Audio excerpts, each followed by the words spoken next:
मानली कहना बहिना भाई, कुछ दिन घरे में रही जाई।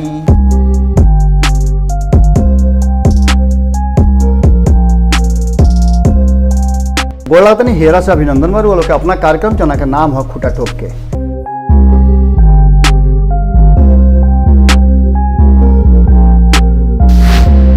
साँच देखे के बाद तो जमीन पाई, आकाश में उड़ब तो सौंसे हरियरिये लुकाई।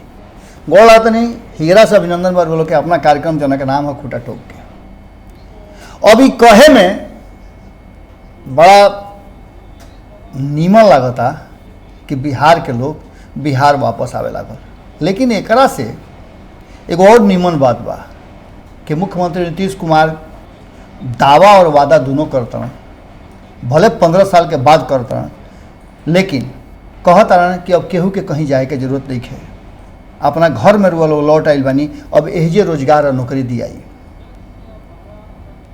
15 साल कहाँ रहनी है सरकार, काहे जाए देनी है, रुए हाथ में बिहार रहल है।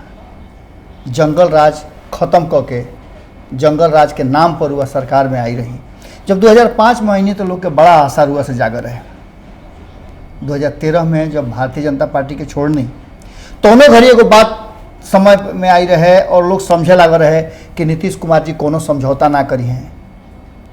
लेकिन 2015 में जब लालू के साथ फिर हुआ चुनाव लड़नी तो लोग के मन में डर भय आवे लगल कि रउए कहले नहीं कि जंगल राज रहे 2005 में, आखिरी 8-9 साल में का हो गई जना के ले करके अरुआ फिर वही जंगल राज के लोग के संगे आ गई। नहीं ओकरो बात रुआ समझौनी कि हम बानी न, लोग भरोसा कर लिहल आ नीतीश कुमार है बिहार में बाहर है के नाम पर वो लोग के ठोक दिहल।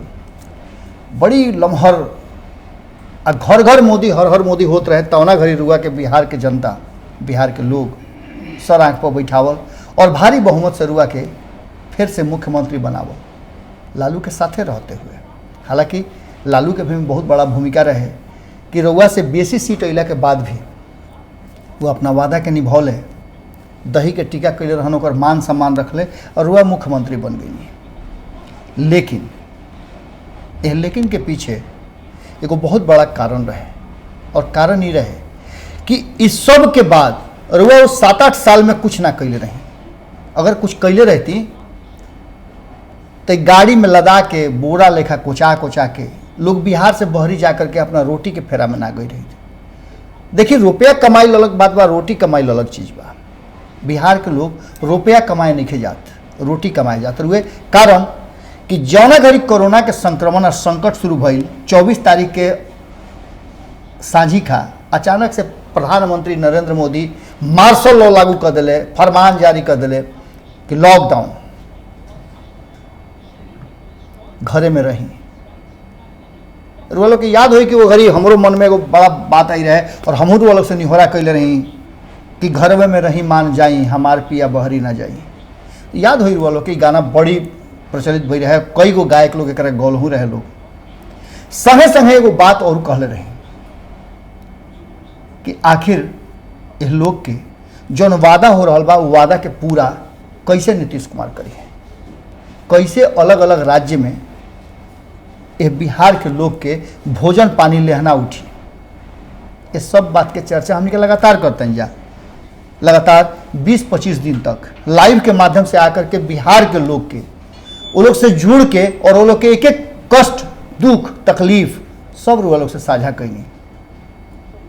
लेकिन ओकर का भइल, अब वो एक एक चीज़ के सहिहार के पलना पन्ना पलट के अब बतावे के समय आ गई बा। नीतीश कुमार जी वादा तो बड़ी करता हूँ कि जे कोई भी लौट के आइल बा उनका खातिर रोजगार के सृजन हुई, जेकर जौन स्किल बा हिसाब से रोजगार के बात भी कर रहा बा। लेकिन बिहार में ये संभव बा जहाँ 6 महीना बाढ़ और 6 महीना सुखाड़ होला। 15 साल में जंगल राज के बाद सुशासन और न्याय के साथ विकास वाला सरकार में एगो सुइयों के कारखाना ना खुलल। एक बाद जो आंकड़ा बतावता वो लोग जानते नहीं कि आंकड़ा पर बहुत ज़्यादा हम बात ना करी ले, कारण कि आंकड़ा सरकारी होला, सरकार के तंत्र के होला, एजेंसी के होला, और वो एजेंसी के आंकड़ा निश्चित रूप से डरावना होला, और डर फैलावल मीडिया के काम ना हो। मीडिया रुआ के सचेत करेला या फिर राउर बात सरकार तक पहुंचावे के प्रयास करेला, वो प्रयास में हमनी के लागल बनी जा। नीतीश कुमार के बात से इनकार हमने की करत कि वो रोजगार देवे में सक्षम बालन के नहीं कर, ये चर्चा बाद में हुई। लेकिन आखिर ये 15 साल में अधिक समय, अगर एक साल के कम बेसी के बाद छोड़ दी जना घड़ी जीतन राम मांझी पर उनका बड़ी भरोसा भई रहे, बहुत बड़ा आदर्शवादी बन रहन। 2014 में हार के अपना ऊपर जिम्मेवारी लेते हुए मुख्यमंत्री पद त्याग करना, हालांकि एक पहले भी रेल मंत्री रहते हुए एक्सीडेंट भई रहते त्याग पत्र दिल रहन। आज जौन स्थिति बा, चमकी बुखार से लड़का मरत रहन, पटना जल प्लावित हो गई, बाढ़ आ गई, वो घड़ी उनकर स्थिति का रहे। आज बिहार के लोग कोरोना से बेसी भूख से मरत हुए, अलग अलग राज्य में सरकार के नुक्ताचीनी हो रहा बा, नीतीश के कमी के उजागर कल जा रहा बा, ओकरा बाद इस्तीफा काहे नहीं खन देत? वक्त बदल गई बा, समय बदल गई बा। अब नीतीश कुमार पहले वाला नीतीश कुमार उतना मजबूत भी नहीं कर रहा गई। 15 साल में उम्र भी 15 साल बढ़ल बा, और निश्चित रूप से नीतीश कुमार के सोचे के क्षमता भी कम भइल हुई। ये नेचुरल बात बा। हो सकेला कि वक्त के साथ लोग कहल जाला कि अनुभव के साथ साथ आदमी में मैच्योरिटी आवेला, लेकिन कहीं ना कहीं सत्ता के मैच्योरिटी और कुर्सी के ललक तो उनका में नजर आवता, लेकिन आम जनता के एक दिन के राजा बना करके और कौना तरीका से छलल जाला, ये भी नजर आवता। ये सब के बीच में जो आंकड़ा बता रहा बा कि 1 लाख लोग पर मात्र 7 गो कॉलेज बा, तो शिक्षा के क्षेत्र में तो रुआ ध्वस्त बानी। तो बिहार के लोग का करी? बिहार के सबसे बड़ा दुखद बात ये बा कि बिहार में रुआ उच्च शिक्षा प्राप्त कर लेबनू तो रुआ खातिर कोनो काम धंधा नहीं है, या फिर निम्न स्तर के रुआ बानी, रुआ नहीं पढ़ल लिखल, तब भी रुआ खातिर रुआ श्रमिक बानी, श्रम रुआ लगे कतनो ताकत होके, बाकी तो बिहार में रुआ खातिर काम नहीं कर, रुआ जाए के पड़ी दूसरे राज्य में अपन टोकरी उठावे खातिर। और बड़ा खुश होले नीतीश कुमार के सबसे करीबी जन बाड़े सुशील मोदी, जब बिहार के लोग बाहर के राज्य में जाकर के वही रोजी रोजगार कमा लाता। रुआ लोग के याद हो कि 222 लोग के गैला पर जितना उनका खुशी रहे, उतना लाखों लोग के अइला के खुशी नहीं खे। ये बात खातिर खूब प्रचार कैले रहा। हालांकि चर्चा तो इहो चल रहा बा कि भारतीय जनता पार्टी नीतीश कुमार के कुछो नहीं के बुझत, नीतीश कुमार के नीति नियत उनका नियम सबके ध्वस्त कर दिले बा। नीतीश कुमार के तुलना अब योगी आदित्यनाथ से होखे लागल बा। काल जमले आजे प्रधान, बड़ा बढ़िया भोजपुरी में कहावत कुलबाड़ी से जी, कहावत सुनब तो रुआ मन मिजाज टाइट रही। नीतीश कुमार पुरान नेता बड़े, 2014 में उनका के प्रधानमंत्री के समतुल्य मानल जात रहे। कांग्रेस उनका खातिर अपन पद त्यागे के तैयार रहे, यहाँ तक लगे कांग्रेस प्रधानमंत्री के पद छोड़े के तैयार रहे। लेकिन कुछ लोग नीतीश कुमार के जो करीबी रहे वो बात के जानते रहे कि नीतीश कुमार कब पलटी मार दिए, भले ही कहलेस कि मिट्टी में मिल जाऊंगा पर भाजपा के साथ नहीं जाऊंगा, लेकिन पलटी मार दी हैं। यह बात के कुछ लोग के भरोसा रहे।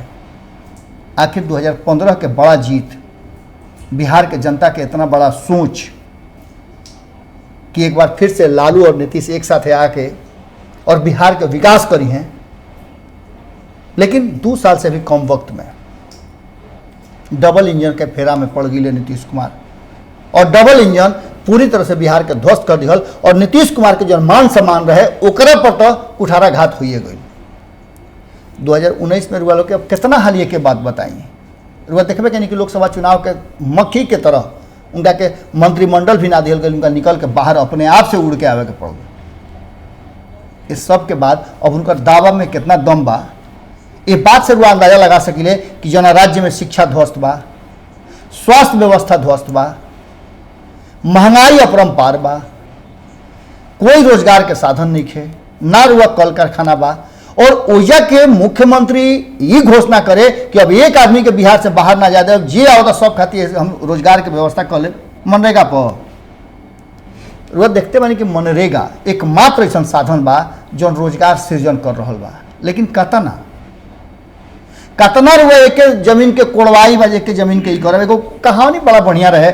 एगो राजा रहन, उनका लगे जब उनकर मंत्री लोग अलग अलग राज्य के लोग के संवाद लेके पहुंचत रहे, तो ओकरा के बड़ा बढ़िया से मनन बुने के शुरू कैलन, ओकरा पर मंथन कैलन। और मंथन कैला के बाद उनका देखे में यह आई कि जौन लोग के लगे काम ना रहे वो लोग ज़्यादा खाना भी खाते रहे, ज़्यादा वो लोग परेशान भी करते रहे, और उन लोग के मन में अलग अलग तरह के विचार भी आते रहे, जौन से राज्य में कुछ अनैतिक कार्य भी होते रहे। राजा के लगे कोनो काम ना सूझल तो कैले का कि जमीन खोदे के वो लोग के जिम्मेवारी दे दिहल गई। सब लोग रोजगार में लाग गई, लोग लगे समय ना रहे, पसीना बहत रहे और थाक हार के लोग सूत जाए, अनैतिक काम भी बंद हो गई। तो कोने वाला काम तो शुरू हो गई। तो राजा कहले कि अब का कल जाओ, तो कहले कि फेर एक भर दो। यानी कहे के मतलब यह बा कि श्रमिक के, श्रम करे वाला लोग के अगर वह काम ना दे तो श्रम के कहीं ना कहीं जाया हुई और ओकर असर गलत हुई। पर बिहार में एक कोनो व्यवस्था नहीं है। एक बात और बा कि डबल इंजन के सरकार से चाहे जितना भी बात कल जा सके, स्थिति इतना भयावह हो गई बा कि नीतीश कुमार के लगे केंद्र और राज्य के मिला के कोई काम करे के कोनो रास्ता नहीं है। दोनों एक दूसरा के काटता लोग।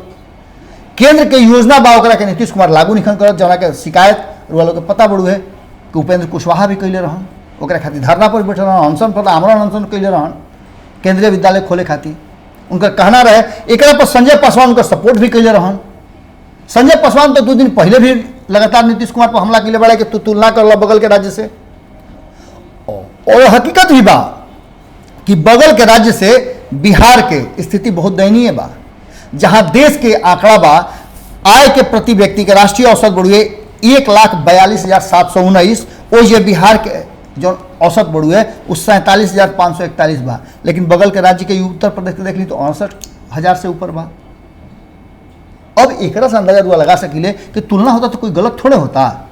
लेकिन एकरा में सबसे महत्वपूर्ण बात बा कि भारतीय जनता पार्टी और जदयू संघे संघे शासन में बाड़े, फिर भी उत्तर प्रदेश बढ़िया और बिहार खराब। नीतीश कुमार की बात समझे के पड़ी और समझे के शुरुआत भी कर चुकल बाड़े। ए बीच में एक नया अमेंडमेंट भइल बा, जो रोलो के पता ही बा कि कांग्रेस लालू प्रसाद के अनुपस्थिति में आगे बढ़ करके और कमान अपना हाथ में विपक्ष के ले बा। पहला दौर के बातचीत हो गई, जो में बड़ा साधल बात कुलाई। अब ओकरा से निकल करके उपेंद्र कुशवाहा फिर एक धरना प्रदर्शन खातिर कह दिले बाड़े। कौना तरीका से तेजस्वी यादव आगे बढ़ करके नीतीश कुमार के घेरे के शुरू कर दिले बड़े। नीतीश कुमार कहीं ना कहीं अलग थल हो बड़े। हालांकि जितना भी वो कॉलेज की रोजगार के सृजन हम करतनी और रोजगार हम देवे के तैयार बनी, लेकिन रोजगार दी है कहाँ से? जल जीवन हरियाली में। रुआ समझ ली कि उहे बात हुई कि जमीन कोड़ा और फिर भर, ये रोजगार ना हुई, इससे विकास ना हुई। कृषि के क्षेत्र में भी कोई सोच नहीं है। कृषि अनुसंधान करे वाला, कृषि के विषय में सोचे वाला और वरिष्ठ विशेषज्ञ जो बाड़े हर्षवर्धन जी, उनका से वालों के बात कर ले रही लाइव के माध्यम से। खुद बहुत सारा प्लानिंग बतौले, वो प्लानिंग में रोल देख लो कि कितना कारगर और फ्रूटफुल काम भई, उनका भी आश्चर्य होता। एक बाद बिहार के जो युवा बाड़े वो लगातार प्रयास कर रहा बाड़े। युवा में माधव आनंद के हम लगातार सुना रहा बनी, युवा अर्थशास्त्री बाड़े और लगातार वह बात के चर्चा कर रहा बड़े कि अगर राज्य सरकार हमार बात मान लेवे तो हम रोजगार के सृजन कर सकिले। तेजस्वी यादव के रुआ देखता नहीं कि लगातार रास्ता दे रहा बा कि हे तरीका से बिहार में रोजगार बढ़ी, युवा लोग के सामने ले आवे के पड़ी। अरजीत शाश्वत के रुआ देखते बानी कि अरजीत शाश्वत लगातार कई तरह के योजना लेकर के आ रहा बा, वो बता रहा बा। एक अलावे रुआ और भी आशुतोष कुमार जो भूमिहार ब्राह्मण एकता मंच के बा फाउंडेशन के, वो लगातार सरकार पर आरोप लगा रहा है कि सरकार के लगे सोच नहीं के, नीति नहीं के, और ना प्रशासनिक तंत्र पर उनका पकड़ ही बा।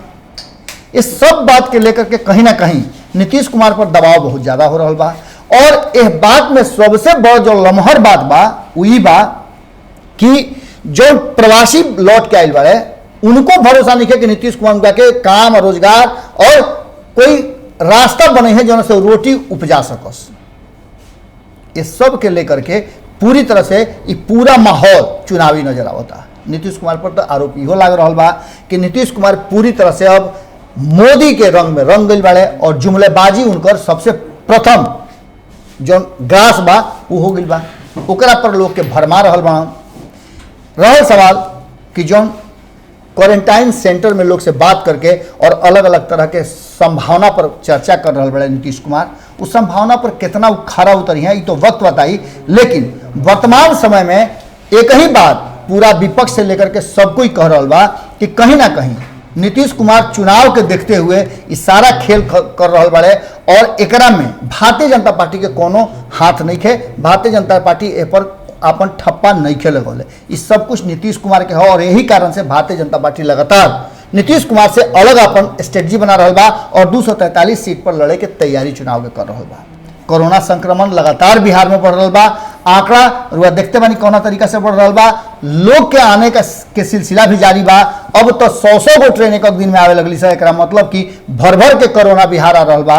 अब कोरोना से निपटी हैं कि रोजगार से निपटी हैं कि भाजपा से निपटी हैं, सोनिया गांधी से निपटी हैं या फिर तेजस्वी यादव जो युवा ब्रिगेड के लेकर के हल्ला बोल के बड़े उनका से निपटी हैं कि फिर यह दोनों के अलावे आशुतोष कुमार जैसा लोग नया मोर्चा लेकर के आ रहा बा, नया जोश के साथ आ रहा बा, उनका से निपटी हैं। नीतीश के लगे निपटे खातिर बहुत सारा सेक्टर बा, उनमें सबसे बड़ा सेक्टर बा भूख आ बेरोजगारी।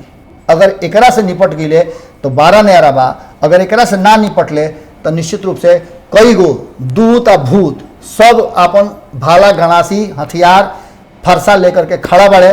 अब देखे वाला बात हुई कि कैसे का होता और 2020 के जो चुनाव रहे अब बुझा रहा बा कि भारतीय जनता पार्टी चाह रहा बा कि उस समय पर हो जाओ नीतीश ए पार चाहे ओ पार, भारतीय जनता पार्टी पुनः सत्ता में आवे, एक तैयारी भारतीय जनता पार्टी अपना तरीका से कर रहा बा। और कांग्रेस ये तैयारी में नीतीश कुमार के साथ साथ भारतीय जनता पार्टी के पिछुआवे खातिर तैयारी शुरू कर चुकल बड़ुए। अब एकरा में विपक्ष के एकजुट करे के और एकरा में अपना अपना हिस्सा के सब कुछ छोड़े के तैयार बा। ये अंतिम लड़ाई ऐसे हो रहा बा कि एकरा में लालू प्रसाद उपस्थित नहीं खा, लालू के जगह सोनिया गांधी जैसे के पहले ही भारत लाइव बतैले रहे कि उ ले चुकल बाड़ी और लालू से उनकर मंत्रणा जो हो रहा बा वो मंत्रणा के आधार पर अब लालू स्टाइल में बिहार में पुनः 2015 लेखा राजनीति रुआ देखे के मिली। और नीतीश कुमार के कहीं ना कहीं जे कुछ भी कह रहा बाड़े ओकरा पर भरोसा जमावे खातिर अपना वो कमरा से वो चार दीवारी से बाहर निकल के आवे पड़ी। वीडियो कॉन्फ्रेंसिंग से ना लोग के सामने जैसे भारत लाइव के संवाददाता, भारत लाइव के रिपोर्टर्स, भारत लाइव के ऑफिशियल्स कोरोना के बीच में ढूक के माइक मुंह में लगा के जैसे लोग से पूछा तारे वैसे ही उनका पूछे के पड़ी कि बताओ भाई तारा का कष्ट बा, स्टेशन पर काहे तू बैठल बड़ा। जब तक यही बात ना हुई तो चमका के दाल भात नीमन नीमन बना के हड़िया में से दिखा करके ओकरा के वीडियो के माध्यम से बिहार के लोग के दिखौला से कोनो अंतर ना पड़ी, सच्चाई से रूबरू होके पड़ी। और सच्चाई है बा कि समस्या बहुत गंभीर बा। रोजगार के सृजन करे के बिहार में अभी भी सरकार के पास साधन नहीं खे और ना सोच बा।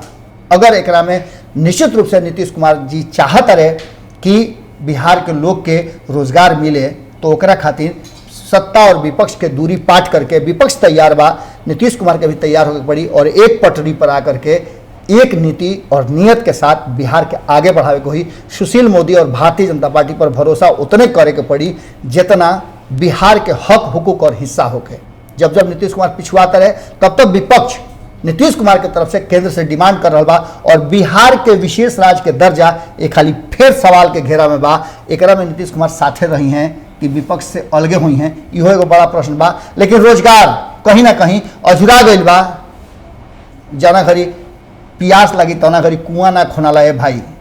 खूंटा ठोक में आज एजे तकले काल फिर यही ठेला पर मुलाकात हुई जना के नाम हो खूंटा ठोक के। इ वालों के आपन शोभा बड़ी प्रेम स्नेह वालों से मिल रहा बा। ऐसे ही एक के बनौले रही और आगे भी इस सिलसिला हमने के जारी रही। अपन बात आ विचार जरूर कमेंट के माध्यम से लिखब सबे, चूँकि उ सेक्शन हमेशा खुला रहेला। रुआलों के बात जब सामने आवेला ओकरा आधार पर हमनियों के आगे कुछ सोचे के करे के और अपना में परिवर्तन करे के मौका मिलेला। फिर काल भेंट हुई, गोड़ लागत नहीं। बढ़ाएं अपना कदम सक्सेस की ओर शिखर करियर इंस्टीट्यूट के साथ। शिखर करियर इंस्टीट्यूट पूर्वी भारत में एकमात्र कोचिंग संस्थान जो एक्सक्लूसिवली है मेडिकल एंट्रेंस एग्जाम के लिए।